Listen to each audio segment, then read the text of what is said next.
எவ்வளோ சின்ன பாத்ரூமாக இருந்தாலும் நான் சொல்கிற ரூல்ஸ்லாம் ஃபாலோ பண்ணிங்க அப்படின்னா கண்டிப்பாக ஒரு ப்ராப்பரான யூசர் ஃப்ரெண்ட்லி பாத்ரூமை நீங்கள் வந்து மேக் பண்ணலாம். ஃபர்ஸ்ட் ரூல், டோர் ஓப்பன் பண்ணோடனே உங்களுக்கு வந்து வாஷ் பேசின் தான் வரணும், கிளாஸெட்டோ ஷவரோ வந்து வரக்கூடாது. செகண்ட் வந்து வாஷ் பேசினுக்கு அப்புறம் நீங்கள் வந்து கிளாஸெட்டா ஷவரான்னு சொல்லிட்டு கேட்டிங்கன்னா, இப்போ உங்கள் பாத்ரூமை ரெண்டாக பிரிக்கிறீங்க, in case wet area dry area பிரிக்கிறீங்க அப்படின்னா அந்த வெட் ஏரியா வந்து லாஸ்ட்டில் கொண்டு போயிட்டு அங்கே வந்து ஷவர் ஃபிக்ஸ் பண்ணுங்கள்.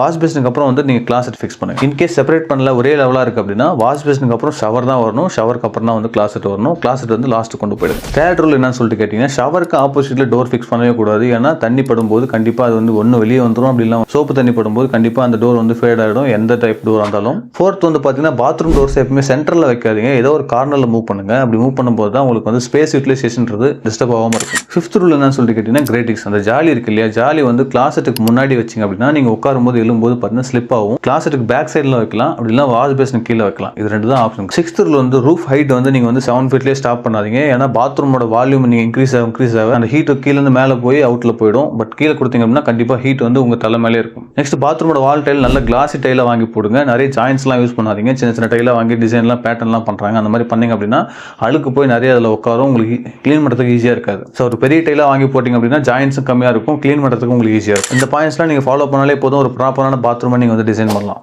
நன்றி.